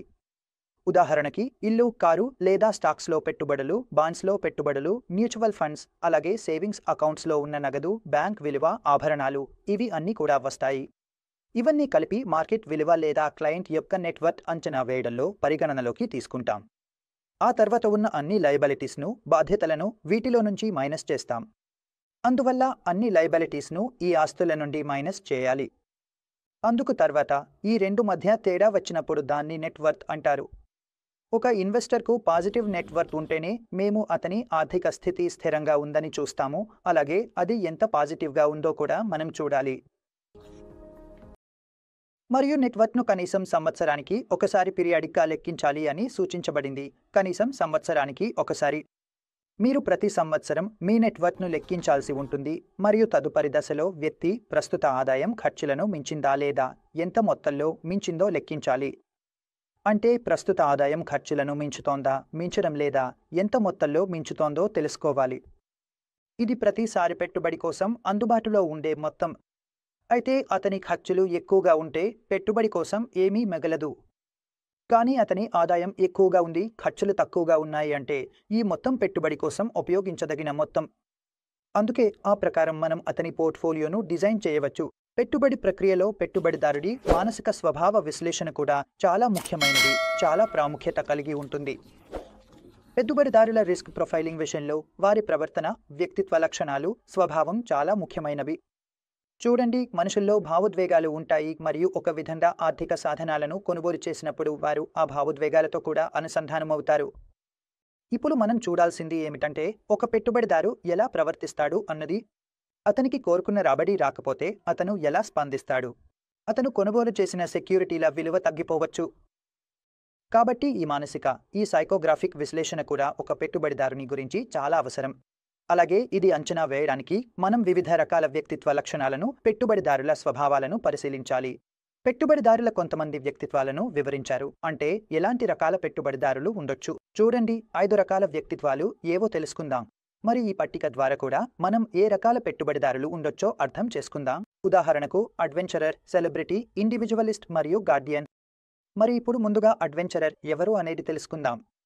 ఇప్పుడు చూద్దాం, అడ్వెంచరర్ అని ఎవరిని పిలుస్తారు, ఏ పెట్టుబడిదారుడు అడ్వెంచరర్ అవుతాడు, మరి అర్థం చేసుకుందాం. చూడండి, అడ్వెంచరర్ అనే పెట్టుబడిదారుడు అంటే వీరు ఒక పెద్ద బెట్టింగ్లో అన్నీ పెట్టడానికి సిద్ధంగా ఉంటారు మరియు దానికోసం వెళ్తారు. ఇవాళ్ళు చాలా ఊహాగాన వ్యక్తులు. ఇవాళ్ళు ఊహాగానాలు చేయడంలో నిపుణులు. ఇవాళ్ళు సెబాజ్లా ఉంటారు. వీరే అడ్వెంచర్లు కూడా. వీరికి కావాల్సింది నేడు నా మూలధనం డబుల్ అవ్వాలి లేదా పూర్తిగా పోవాలి, నాకు ఎలాంటి తేడా లేదు అంటారు. అంటే వీరు చాలా ఎక్కువ రిస్క్, అత్యధిక రిస్క్ తీసుకోవడానికి కూడా సిద్ధంగా ఉంటారు. ఇవాళ్లను అడ్వెంచర్లు అంటారు. అయితే వీరికి ఏముంది? మరియు సాధారణంగా వీరు రిస్క్ తీసుకోవడానికి సిద్ధంగా ఉంటారు. ఇవాళ నిర్ణయం సాధారణంగా ఇదే, నాకు హై రిస్క్ తీసుకోవాలి, కేవలం డబ్బు సంపాదించాలి, అది నా మొత్తం మూలధనం పోయినా సరే. అయితే ఈ విధమైన ఇన్వెస్టర్ను తక్కువ అడ్వెంచరర్ అని పిలుస్తారు లేదా ఇంకేదైనా అంటారు. ఇప్పుడు సెలబ్రిటీ క్వాడ్రంట్ గురించి మాట్లాడుకుందాం. అంటే సెలబ్రిటీ ఇన్వెస్టర్లు. ఇవాళ్ళు ఎలాంటి ఇన్వెస్టర్లు అర్థం చేసుకుందాం. ఎగ్జిబిట్లో కింద కుడివైపు ఉన్న క్వాడ్రంట్ను సెలబ్రిటీ క్వాడ్రంట్ అంటారు. చూడండి, ఈ రకమైన వారు సాధారణంగా ఎక్కడ యాక్షన్ జరుగుతుందో అక్కడ ఉండాలని ఇష్టపడతారు మరియు వాళ్లకు ఒక భయం ఉంటుంది. అంటే తాము మిగిలిపోతామేమో అనే భయం. అంటే ఉదాహరణకి ఏదైనా స్టాక్లో మూమెంట్ వస్తే లేదా ఏదైనా స్టాక్లో సాధారణంగా ఎవరి స్టాక్ రిజల్ట్స్ బాగా వచ్చాయో వాళ్లకు ఏమిటంటే ఆ స్టాక్ చాలా వేగంగా పెరుగుతోంది. అప్పుడు ఈ రకమైన ఇన్వెస్టర్ ఆలోచిస్తాడు, నాకు ఆ స్టాక్ కొనాలా వద్దా అని. నేను దీన్ని తీసుకోకపోతే నేను ఈ చర్యను కోల్పోతాను, ఇది ఒక రకంగా బయటపడిపోతానేమో అన్న భయంతో ఉంటారు. అంటే లెఫ్ట్ అవుట్ అనే ఫీలింగ్ వస్తుంది వీళ్లకు. అందుకే వీళ్ళు యాక్షన్ ఉన్న చోటే ఉండాలని కోరుకుంటారు. అంటే ఎక్కువ రిటర్న్స్ వస్తున్న చోట లేదా ఏ సెక్యూరిటీ మంచి రిటర్న్ ఇచ్చిందో లేదా ఇస్తుందో అక్కడే ఉండాలని చూస్తారు. వీళ్లకు కావాల్సింది ఒక్కటే, అంటే యాక్షన్లోనే ఉండాలి అనిపిస్తుంది. అలాగే లేటెస్ట్ టాపిక్ ఏదైనా, ఉదాహరణకు నేను ఇందులో ఉండాలా లేదా దాంట్లో ఉండాలా అనే సందేహం వీళ్లకు ఉంటుంది. అందుకే వీళ్ళు మార్కెట్ యాక్షన్ను మాత్రమే చూసి తమ ఇన్వెస్ట్మెంట్ నిర్ణయాలు తీసుకుంటారు. సాధారణంగా వీళ్లకు ఇన్వెస్ట్మెంట్ గురించి తమ స్వంత ఆలోచనలు ఉండవు. అందుకే ఈ విధమైన వారు సాధారణంగా ఇన్వెస్ట్మెంట్ అడ్వైజర్ను ఆశ్రయిస్తారు. అయితే వీళ్ళు అత్యంత కష్టమైన ఇన్వెస్టర్లు. ఎందుకంటే వీళ్లకు తమ నమ్మకమే ముఖ్యం. ఎందుకంటే వీళ్ళు తమదే చూడాలని అనుకుంటారు. వీళ్లకు ఇన్వెస్ట్మెంట్ అడ్వైజర్ చెప్పినది వినాలనిపించదు. చాలాసార్లు వీళ్లను సెలబ్రిటీ క్వాడ్రంట్లో ఉంచుతారు. వీళ్లను సెలబ్రిటీ అని అంటారు. ఇప్పుడు మనం ఇండివిజువలిస్ట్ను చూద్దాం. చూడండి, ఇండివిజువలిస్ట్ అనేది ఎడమపై భాగంలోని క్వాడ్రంట్లో ఉంటుంది. మీరు ఈ చిత్రంలో చూస్తున్నట్లుగా ఇండివిజువలిస్ట్ను ఎడమపై భాగంలోని క్వాడ్రంట్లో వ్రాయబడింది. ఈ వ్యక్తులకు తమపై ఒక స్థాయిలో నమ్మకం ఉంటుంది. ఇది స్వయంగా ఆత్మవిశ్వాసం. వాళ్ళు జాగ్రత్తగా ఉంటారు, పద్ధతిగా ఉంటారు, విశ్లేషణాత్మకంగా కూడా ఉంటారు. అందుకే వీళ్లకు చాలా ఎక్కువ నమ్మకం ఉంటుంది. వాళ్ళు మార్కెట్లో ఎక్కడ పెట్టుబడి పెట్టాలో జాగ్రత్తగా ఆడతారు. పూర్తిగా రిస్క్ రిటర్న్ను అర్థం చేసుకుని పూర్తిగా విశ్లేషణ చేసిన తర్వాతే ఈ రకమైన వ్యక్తిగత పెట్టుబడిదారులు పెట్టుబడి పెడతారు. ఇండివిజువల్స్ అంటే వీరు తమ స్వంత పరిశోధన చేయడం ఇష్టపడతారు. వాళ్ళు తమ స్వంత పరిశోధన చేయడం ఇష్టపడతారు మరియు తీవ్రమైన ఊగిసలాటను నివారించడానికి ప్రయత్నిస్తారు. అలాగే ఆ వోలాటిలిటీ ఉన్నప్పుడు అసలు ఆడాలనుకోరు. మార్కెట్లో వోలాటిలిటీ ఎక్కువగా ఉన్నప్పుడు వీరు తీవ్ర పరిస్థితులను లేదా మార్కెట్ వోలాటిలిటీని తప్పించుకుంటారు. ఏదైనా సెక్యూరిటీలోనైనా, ఏదైనా ఆస్తి తరగతిలోనైనా ఎలాంటి ఆర్థిక లేదా తీవ్రమైన కారణాల వల్ల అయినా వోలాటిలిటీ కనిపించినప్పుడు, ఎప్పుడు ఆర్థికంగా లేదా ఏదైనా ఆస్తి తరగతిలో వోలాటిలిటీ వస్తే, వోలాటైల్ అవుతే వీరు దాన్ని పూర్తిగా నివారిస్తారు. వ్యక్తిగత పెట్టుబడిదారులు ఈ రకమైన తీవ్రమైన వోలాటిలిటీకి వెళ్లరు. అందువల్ల ఈ విధమైన పెట్టుబడిదారుడు మీకు వ్యక్తిగతవాదిగా కనిపిస్తాడు మరియు దిగువ ఎడమ భాగం గార్డియన్ వ్యక్తిత్వాన్ని సూచిస్తుంది. ఇప్పుడు ఈ గార్డియన్ వ్యక్తిత్వం అనేది ఎవరిని అంటారు చెప్పుకుందాం, అర్థం చేసుకుందాం. ఒక ప్రశ్న రావచ్చు, ఏ రకమైన పెట్టుబడిదారుడు, ఏ పెట్టుబడిదారుడికి ఈ లక్షణాలు ఉంటాయి? కాబట్టి మనం ఈ 4 విషయాలను చాలా జాగ్రత్తగా చేయాలి. గార్డియన్ అనే వ్యక్తిత్వం అనేది సాధారణంగా మనుషులు వయస్సు పెరిగే కొద్దీ రిటైర్మెంట్ను పరిగణనలోకి తీసుకుంటున్నప్పుడు కనిపిస్తుంది. మాకు ఒక విధానం ఇవ్వండి. ఈ వ్యక్తిత్వ ప్రొఫైల్ అనేది పెట్టుబడిదారుడు వయస్సు పెరిగే కొద్దీ లేదా రిటైర్మెంట్ వైపు వెళ్తున్నప్పుడు కనిపిస్తుంది. వాడు వయస్సు పెరుగుతున్న కొద్దీ అతను గార్డియన్ వ్యక్తిత్వం వైపు వెళ్తున్నాడని మనం చెప్పవచ్చు. అందులో ఏమి జరుగుతుంది? గార్డియన్స్ అనేవారు తమ సంపదను జాగ్రత్తగా కాపాడుకోవడానికి ప్రయత్నించేవారు. ఇప్పుడు వీరు ఎలాంటి చర్యలు తీసుకోవాల్సిన అవసరం లేదు. వారికి ఎక్కువ రిటర్న్స్ కూడా అవసరం లేదు. వారు ఇప్పటివరకు సంపాదించిన దాన్ని, గత సంవత్సరాల్లో సంపాదించిన దాన్ని వారు కాపాడుకోవాలని మాత్రమే కోరుకుంటారు. ఏ విధంగా అయినా దాన్ని రక్షించాలి అనుకుంటారు. మరియు ప్రశ్నే తమ సంపదను కాపాడుకోవడమే. చాలా ముఖ్యమైన ప్రశ్న ఏమిటంటే, మనం సంపాదించిన సంపదను ఎలా కాపాడుకోవాలి అనేది. వారికి అసలు వోలాటిలిటీ లేదా ఉత్సాహం మీద ఆసక్తి లేదు. వారికి జీవితంలో ఎలాంటి ఉత్సాహం అవసరం లేదు. ఆ ఉత్సాహాన్ని వారు జీవితంలో ఇప్పటికే అనుభవించారు. ఇప్పుడు వారికి ఒక్కటే అవసరం, అదే తమ సంపదను కాపాడుకోవడం. మరియు చివరికి కొంతమంది వ్యక్తులు చాలా సమతుల్యంగా ఉంటారు. వారిని ఏదైనా నిర్దిష్ట క్వాడ్రంట్లో ఉంచలేరు. అందుకే వారు మధ్యలోకి వస్తారు. ఈ ఇన్వెస్టర్ను స్ట్రైట్ ఏరో ఇన్వెస్టర్ అని పిలుస్తారు. అయితే ఒక ప్రశ్న రావచ్చు, ఎవరు స్ట్రైట్ ఏరో ఇన్వెస్టర్ లేదా ఏది ఏరో? మీరు చూస్తుంటే మధ్యలో ఈ లైన్లో స్ట్రైట్ ఏరో అని ఇచ్చారు. అయితే ఈ ఇన్వెస్టర్ ఎవరు అంటే, నేను మీకు చెప్పినట్లుగా వీరు చాలా బ్యాలెన్స్డ్ ఇన్వెస్టర్లు. వీరిని ఏ స్పెసిఫిక్ క్వాడ్రంట్లో ఉంచలేరు. వీరు బ్యాలెన్స్డ్ ఎందుకు? ఎందుకంటే సగటున ఈ ఇన్వెస్టర్ల గ్రూప్ అనేది మిగతా 4 రకాల ఇన్వెస్టర్ల మిశ్రమంగా సరిగా బ్యాలెన్స్డ్గా ఉంటుంది. దాంతోపాటు ఈ గ్రూప్ మోస్తరు రిస్క్ను తీసుకోవడానికి సిద్ధంగా ఉంటుంది. అంటే ఒక విధంగా ఇది బ్యాలెన్స్డ్గా ఉంటుంది. మనం చూసిన 4 రకాల లక్షణాలన్నీ ఇందులో ఉంటాయి. ఇందులో ఇండివిజువలిస్ట్ కూడా ఉంటాడు, అడ్వెంచరర్ కూడా ఉండొచ్చు, గార్డియన్ కూడా ఉండొచ్చు, సెలబ్రిటీ కూడా ఉండొచ్చు. కాబట్టి ఇది బ్యాలెన్స్గా ఉంటుంది. అందుకే దీనిని స్ట్రీట్ ఏరో ఇన్వెస్టర్ అని పిలుస్తారు. మరియు సాధారణంగా వీరు మీడియం రిస్క్ ఎక్స్పోజ్ అవుతారు. ఈ రకమైన ఇన్వెస్టర్లు కొంతమేర మీడియం రిస్క్ కూడా తీసుకునే ప్రయత్నం చేస్తారు. ఇప్పుడు మనం ఇన్వెస్టర్ యొక్క లైఫ్ సైకిల్ను అర్థం చేసుకుందాం. అంటే ఒక ఇన్వెస్టర్ తన ఇన్వెస్ట్మెంట్ను ఎలా చేస్తారు, ఆ లైఫ్ సైకిల్ ఎలా ఉంటుంది, ఆ లైఫ్ సైకిల్లో ఇన్వెస్ట్మెంట్ ఎలా జరుగుతుంది, అలాగే రిస్క్ రిటర్న్ ఫినామినా ఏమిటి అనేది తెలుసుకుందాం. మరి అర్థం చేసుకుందాం. రిస్క్ ఎక్కువైతే రిటర్న్ కూడా ఎక్కువ. కాబట్టి ఏ సెక్యూరిటీలో మీకు ఎక్కువ రాబడి కంటే ఎక్కువ రిస్క్ ఉంటే రిస్క్ రాబడికి అవకాశం ఉందని మేము చదివాము. ఎక్కడ ఎక్కువ ఉంటే అక్కడ హై రిస్క్ కూడా ఉంటుంది. మరియు మనం మీడియం రిస్క్ లేదా లో రిస్క్ గురించి మాట్లాడినప్పుడు అక్కడ మీ రిటర్న్స్ అవకాశాలు కూడా తక్కువగా ఉంటాయి. కాబట్టి రిటర్న్ మరియు రిస్క్కి పాజిటివ్ సంబంధం ఉంది. వీటికి పాజిటివ్ రిలేషన్షిప్ ఉంటుంది అని చెప్పాలి. ఇన్వెస్ట్మెంట్ యొక్క లైఫ్ సైకిల్. మొదటగా వస్తుంది అక్యూములేషన్ దశ. చూడండి, మీ ముందుకు ఈ ఫిగర్ వచ్చింది, మీ ముందుకు పిక్చర్ వచ్చింది. అక్యూములేషన్ దశ, ఆ తర్వాత కన్సాలిడేషన్ దశ, ఆ తర్వాత స్పెండింగ్ దశ వస్తుంది. చివరగా మీరు గిఫ్టింగ్ తర్వాత గిఫ్టింగ్ దశను చూడగలుగుతారు. ఈ లైన్ను ఎలా ఉందో చూడండి. అక్యూములేషన్ దశ, కన్సాలిడేషన్ దశ, స్పెండింగ్, చివరగా గిఫ్టింగ్ దశకు వస్తుంది.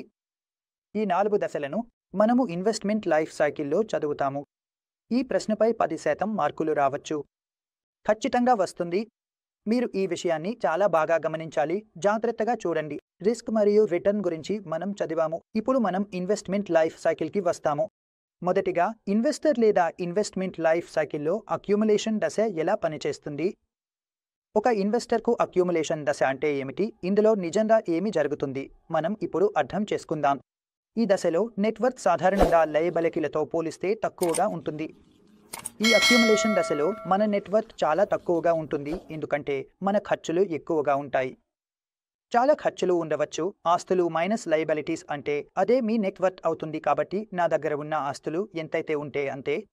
ఉదాహరణకి నా దగ్గర 10 రూపాయల విలువైన ఆస్తులు ఉంటే 9 రూపాయల లయబిలిటీస్ ఉండవచ్చు. అంటే నా నెట్వర్త్ 1 రూపాయి మాత్రమే ఉంది. అంటే ఇది అక్యూములేషన్ దశలో జరుగుతుంది. అంటే నా దగ్గర ఎక్కువగా పాజిటివిటీ ఉండకపోవచ్చు. పెట్టుబడులు సాధారణంగా భారీగా మరియు వైవిధ్యభరితంగా ఉండవు. అక్యూములేషన్ దశలో మన ఇన్వెస్ట్మెంట్లు కూడా తక్కువగా ఉంటాయి మరియు అవి డైవర్సిఫైడ్ కాకుండా ఉంటాయి. మనమేమైనా ఇలాంటి ఇన్వెస్ట్మెంట్ చేయొచ్చు. ఎవరు చెప్పారు కదా, ఈక్విటీ పెట్టు, మ్యూచువల్ ఫండ్ తీసుకో లేదా ఏదైనా ఇంకొకటి. ఏదైనా అలాంటి అసెట్ క్లాస్, దానికి అసలు అసెట్ అలొకేషన్ లేదు, డైవర్సిఫికేషన్ లేదు.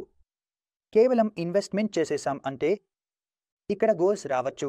ఇవి పిల్లల విద్య అవసరమైతే ఇల్లు, భవిష్యత్తులో ఆర్థిక స్వాతంత్ర్యం కోసం పెట్టుబడులు వంటి వాటిని కలిగి ఉండవచ్చు. కానీ సాధారణంగా చూస్తే అక్యుములేషన్ దశలో ఉన్నవారు పిల్లల విద్య లేదా వారి పెళ్లి గురించి ఎక్కువగా ఆలోచిస్తారు. మరియు ఎందుకంటే ఈ దశలో వ్యక్తికి దీర్ఘకాలిక లక్ష్యాలు మరియు పెరుగుతున్న ఆదాయ ప్రవాహం ఉంటాయి. అతను లేదా ఆమె ఎక్కువ రాబడి, ఎక్కువ ప్రమాదం ఉన్న క్యాపిటల్ గెయిన్ ఆధారిత పెట్టుబడులను చేయగలుగుతారు. మరియు ఇది కూడా అదే అక్యుములేషన్ దశ అని చూస్తారు, ఎందుకంటే వీరి వద్ద తమ దీర్ఘకాలిక లక్ష్యాలను సాధించడానికి చాలా సమయం ఉంది. వారి రిటైర్మెంట్ కార్పస్ కూడా ఉండవచ్చు. పిల్లల పెళ్లి, పిల్లల విద్య వంటి లక్ష్యాలు ఉన్న ఆదాయాన్ని సంపాదించడానికి చాలా సమయం ఉంది.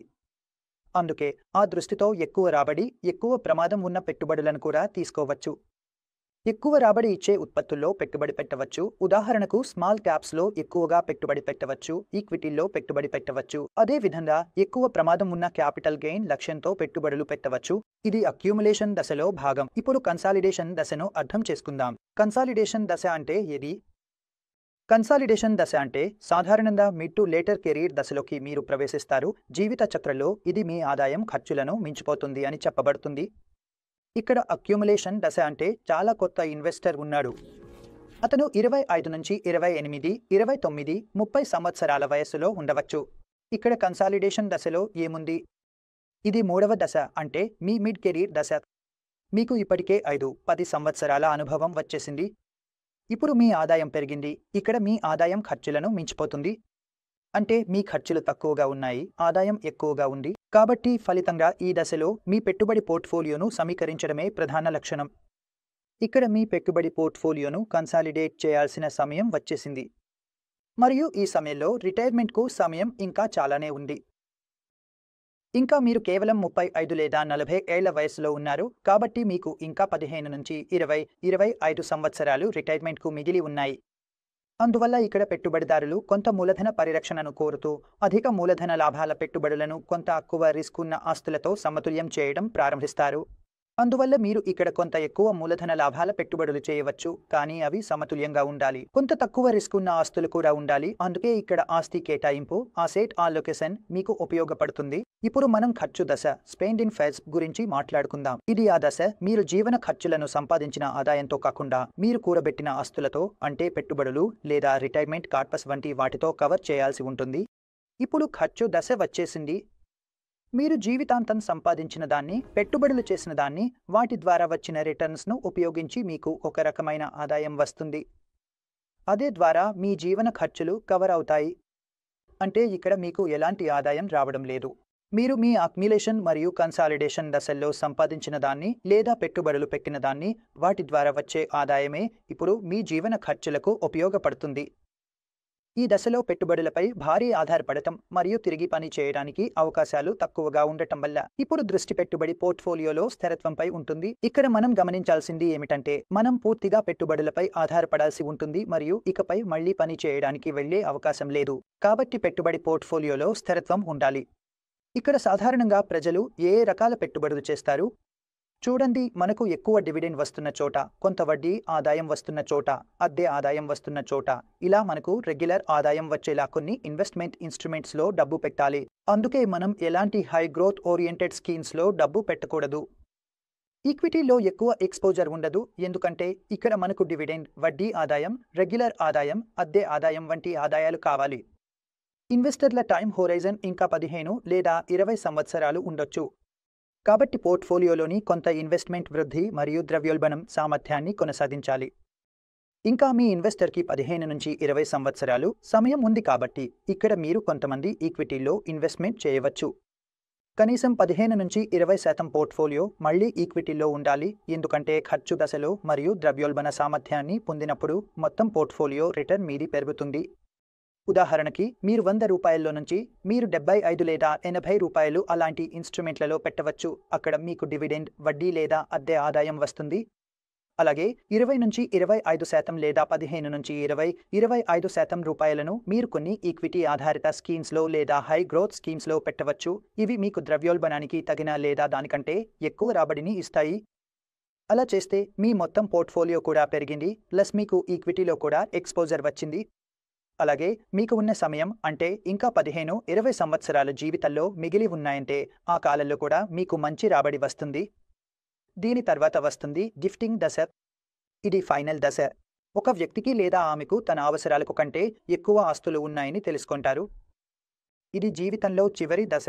ఇక్కడ మీరు అనిపిస్తుంది మీరు ఎంత ఖర్చు చేస్తున్నారో దానికంటే ఎక్కువ మీ వద్ద ఉంది, చాలా ఎక్కువ డబ్బు వచ్చేసింది, ఇప్పుడు మీకు ఏమీ చేయాల్సిన అవసరం లేదు. మరి ఇక్కడ మీరు ఏమి చేస్తారు? ఈ సందర్భంలో పెట్టుబడుల ఉద్దేశ్యం పట్ల దృక్పథం మారిపోతుంది.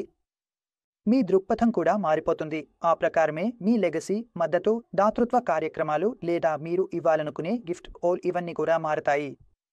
ఈ అన్ని విషయాలు ఇప్పుడు ఈ దశలో మీ దగ్గరికి వస్తాయి.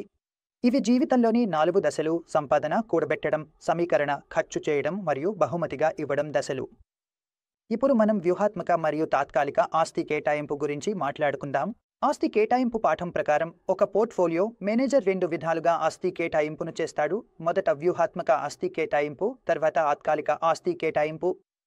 అయితే ఈ రెండింటిని మనం అర్థం చేసుకుందాం. ఇవి రెండు ఏమిటి? దీనిపై ప్రశ్న రావచ్చు. మరి వ్యూహాత్మక వర్సెస్ తాత్కాలిక ఆస్తి కేటాయింపు గురించి అర్థం చేసుకుందాం. చూడండి, పెట్టుబడి లక్షణాలను పరిగణనలోకి తీసుకునే ఆస్తి కేటాయింపు నిర్ణయం అనేది వ్యూహాత్మక ఆస్తి కేటాయింపు.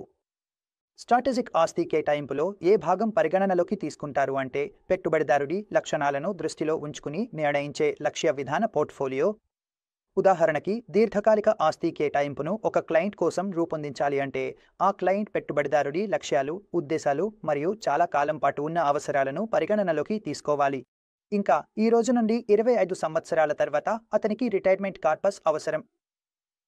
ఇంకా ఈ రోజు నుండి 20 సంవత్సరాల తర్వాత అతనికి పిల్లల పెళ్లి కోసం, పిల్లల విద్య కోసం ఖర్చు అవసరమైతే ఆ లక్ష్యాన్ని చేరుకోవడానికి మనం ఈ రోజు చేసే పెట్టుబడిని స్ట్రాటజిక్ ఇన్వెస్ట్మెంట్ అంటారు. దీనిని స్ట్రాటజిక్ అసెట్ అలొకేషన్ ఎస్ఏ అని కూడా పిలుస్తారు. ఎస్ఏ అనేది దీర్ఘకాలిక అసెట్ అలొకేషన్ నిర్ణయం. ఇది పెట్టుబడిదారుల లక్ష్యాలు మరియు ఆబ్జెక్టివ్లను ఎక్కువ కాలానికి చేరుకోవడానికి రూపొందించబడింది. దాని తర్వాత అసెట్ అలొకేషన్లో ఒక డైనమిక్ భాగం కూడా వస్తుంది. దాన్ని మనం టాక్టికల్ అసెట్ అలొకేషన్ అని పిలుస్తాం. మరి టాక్టికల్ అసెట్ అలొకేషన్ టీఏ అంటే ఏమిటో మనం ఇప్పుడు తెలుసుకుందాం. చూడండి, టాక్టికల్ అసెట్ అలొకేషన్ అనేది సాధారణంగా తక్కువ కాల అసెట్ అలొకేషన్ నిర్ణయం అని భావిస్తారు. ఇప్పుడు ఈ తక్కువ కాల అసెట్ అలొకేషన్ నిర్ణయం అంటే ఏమిటి? అంటే ఈ నిర్ణయాలు ఎస్ఏ కంటే ఎక్కువగా తీసుకుంటారు. స్ట్రాటజిక్ అసెట్ అలొకేషన్ అనేది మీ దీర్ఘకాలిక అసెట్ అలొకేషన్ నిర్ణయం. మీరు ఒకసారి తీసుకుని వదిలేస్తారు. ఇది ఏమిటంటే ఇది తక్కువ కాల అసెట్ అలొకేషన్ నిర్ణయం మరియు ఇవి తీసుకునే ఉద్దేశ్యం ఏమిటంటే ఫైనాన్షియల్ మార్కెట్లలో ఉన్న అవకాశాలను ఉపయోగించుకోవడం. ఉదాహరణకి, ఒక ఇన్వెస్టర్ ఉన్నాడు. నేను మీకు ఒక ఉదాహరణ ఇస్తే 2020లో కరోనా వైరస్ కారణంగా మార్కెట్లో భారీ పతనం వచ్చినప్పుడు స్ట్రాటజిక్ అసెట్ అలొకేషన్ ఉన్న పోర్ట్ఫోలియో అనేది ఏ ఇన్వెస్టర్కైనా బై అండ్ హోల్డ్ విధానంలో ఉండేది. కానీ ఒక డైనమిక్గా రూపొందించిన పోర్ట్ఫోలియోలో మనం అందులో టాక్టికల్ అసెట్ అలొకేషన్ను జోడిస్తే ఏమవుతుంది? ఇన్వెస్టర్ ఈ పతనాన్ని ఉపయోగించుకోవడానికి కొన్ని నిర్దిష్ట సమయాల్లో పెట్టుబడి చేస్తాడు మరియు అది చాలా తక్కువ కాలం మాత్రమే ఉంటుంది. ఆ సమయంలో రిటర్న్స్ సంపాదించి బయటకు వెళ్తాడు. లేదా మరోవైపు మార్కెట్లో కొన్ని పెట్టుబడి అవకాశాలు వస్తాయి, లేదా ఏదైనా సెక్టార్ మార్కెట్లో మంచి ప్రదర్శన ఇవ్వాలనుకుంటే, ఉదాహరణకు కరోనా తర్వాత ఐటీ సెక్టార్ బాగా ప్రదర్శించింది. అప్పుడు ఆ ప్రత్యేకమైన సెక్టార్లో పెట్టుబడి చేయడం కూడా టాక్టికల్ అసెట్ అలొకేషన్లో భాగంగా ఉంటుంది. టాక్టికల్ అసెట్ అలొకేషన్లో మనం గమనించాల్సింది ఏమిటంటే ఇవి షార్ట్ టర్మ్ అసెట్ అలొకేషన్ నిర్ణయాలు. మనం చాలా తక్కువ కాలానికి డబ్బు సంపాదించి ఆ పెట్టుబడిలో నుంచి బయటకు రావాలి. మరి మన లాంగ్ టర్మ్ పెట్టుబడి మాత్రం యథాతథంగా ఉంటుంది. ఈఎస్ఏ మరియు టాక్టికల్లో మనం షార్ట్ టర్మ్ అవకాశాలను అంటే ఫైనాన్షియల్ మార్కెట్లలో వచ్చే తాత్కాలిక అవకాశాలను మనం పెట్టుబడి పెట్టి రాబడి పొందడానికి ఉపయోగిస్తాం. టాక్టికల్ అసెట్ అలొకేషన్ ద్వారా కొంత రాబడి సంపాదించిన తర్వాత ఏమవుతుంది? పోర్ట్ఫోలియో బుక్ చేస్తారు మరియు పోర్ట్ఫోలియోను మళ్లీ టార్గెట్ అలొకేషన్కు బ్యాలెన్స్ చేయాలి. సాధారణంగా ఇది గమనించబడింది. స్ట్రాటజిక్ అసెట్ అలొకేషన్ నిర్ణయాల్లో మార్కెట్లో సమయం ఇవ్వాలి, అయితే లో మార్కెట్లను టైమింగ్ చేయడం ఉంటుంది. అంటే ఒక విధంగా మీరు మార్కెట్ల కదలికల ప్రయోజనాన్ని ఇక్కడ పొందుతున్నారు, అందువల్ల మీరు మార్కెట్లను టైం చేస్తున్నారు. ఇప్పుడు ఈరోజు చివరి అంశం వైపు పోదాం, పోర్ట్ఫోలియో రీబ్యాలెన్సింగ్. ఏ పోర్ట్ఫోలియో అయినా నిరంతరం మానిటర్ చేయడం అవసరం, అలాగే దాన్ని కాలానుగుణంగా రీబ్యాలెన్స్ చేయడం కూడా అవసరం.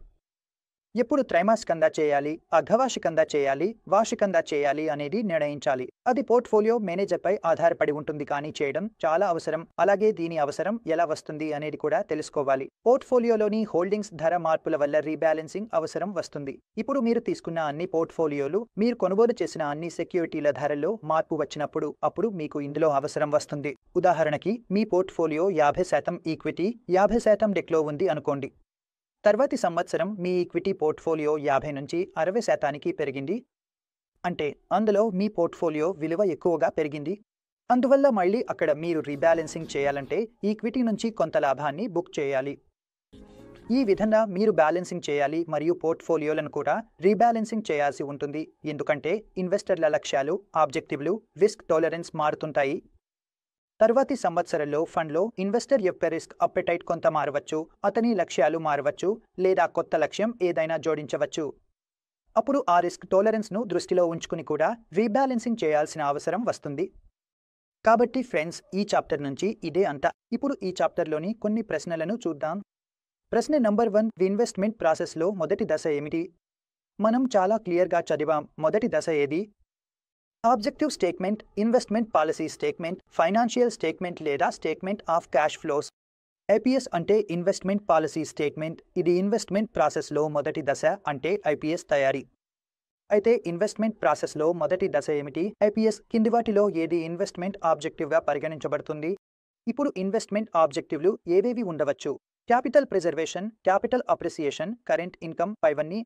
అందువల్ల మనం చూసాం, ప్రిజర్వేషన్ కూడా ఆబ్జెక్టివ్ కావచ్చు, అప్రిసియేషన్ కూడా, అలాగే ఇన్కమ్ కూడా కావచ్చు. అందుకే పైవన్నీ అనేది సరైన సమాధానం. ఆసెట్ అలొకేషన్ అనేది డాష్.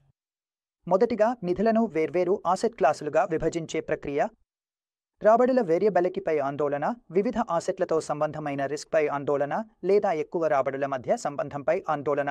అందువల్ల ఆసెట్ అలొకేషన్ అనేది మనం చూసినట్లయితే అది అలొకేషన్ అంటే మనం వేర్వేరు ఆసెట్ క్లాసుల్లో ఒక ఇన్వెస్టర్ యొక్క డబ్బును పిల్లల కోసం కూడా విభజించడం అనేది సమాధానం. ఇది ఆ నిధులను ఆసెట్ క్లాసులుగా విభజించే ప్రక్రియ. డాష్ దశ అనేది ఇన్వెస్టర్ తమ ప్రారంభ లేదా మధ్య ఆదాయ సంవత్సరాల్లో ఉన్నప్పుడు వచ్చే దశ.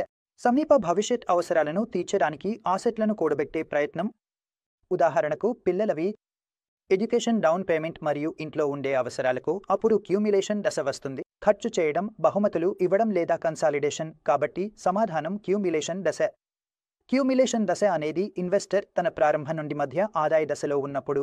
అక్కడ అతను తన సమీప కాల లక్ష్యాల కోసం కొన్ని ఆసెట్లను కూడబెట్టడానికి ప్రయత్నిస్తాడు. ఉదాహరణకు పిల్లల విద్య కోసం లేదా ఇంటి పేమెంట్ చేయడానికి. ఇవన్నీ అతని తక్షణ అవసరాలను తీర్చడానికి. క్రింది వాటిలో ఏది పోర్ట్ఫోలియో మేనేజ్మెంట్ ప్రాసెస్లో ఒక దశ? డెవలప్మెంట్ పాలసీ స్టేట్మెంట్ అధ్యయనం, క్లయింట్ లేదా ఇన్వెస్టర్ యొక్క ప్రస్తుత ఆర్థిక పరిస్థితిని తెలుసుకోవడం లేదా పోర్ట్ఫోలియోను నిర్మించడం. పోర్ట్ఫోలియో మేనేజ్మెంట్ ప్రాసెస్లోని దశలు, ఈ 3 విషయాలన్నీ దాని భాగమే. కాబట్టి సమాధానం ఇవన్నీ. అయితే ఫ్రెండ్స్, ఇది పోర్ట్ఫోలియో మేనేజ్మెంట్ ప్రాసెస్ చాప్టర్ నుండి మొత్తం విషయమంతా. ఇది సిరీస్లోని చాప్టర్ నంబర్ 9. రాత్రి 9:00 గంటలకు డిస్ట్రిబ్యూటర్స్ ఎగ్జామ్ కోసం మీకు ఈ వీడియో నచ్చిందని ఆశిస్తున్నాను. ఇది చాలా ముఖ్యమైన చాప్టర్. చాప్టర్ 9, 10, 11 మరియు 12 అన్ని చాలా ముఖ్యమైన చాప్టర్లు. కనీసం 7 ప్రశ్నలు, 9 లేదా 10 ప్రశ్నలు కూడా ఇక్కడి నుండి రావచ్చని ఊహించవచ్చు. ప్రతి విషయాన్ని చాలా స్పష్టంగా మీకు అర్థమయ్యేలా వివరించడానికి ప్రయత్నించాం మరియు ముఖ్యమైన పాయింట్లను మాత్రమే టచ్ చేస్తూ ఈ వీడియోను రూపొందించాం. కాబట్టి దయచేసి వీడియోను తప్పకుండా చివరి వరకు చూడండి. వీడియో నచ్చితే దయచేసి లైక్ చేయండి, షేర్ చేయండి, అలాగే మా ఛానల్ను సబ్స్క్రైబ్ చేయండి. మిగతా చాప్టర్ల వీడియోలు చూడాలంటే కూడా మా లింక్ను సందర్శించవచ్చు. ధన్యవాదాలు అందరికీ.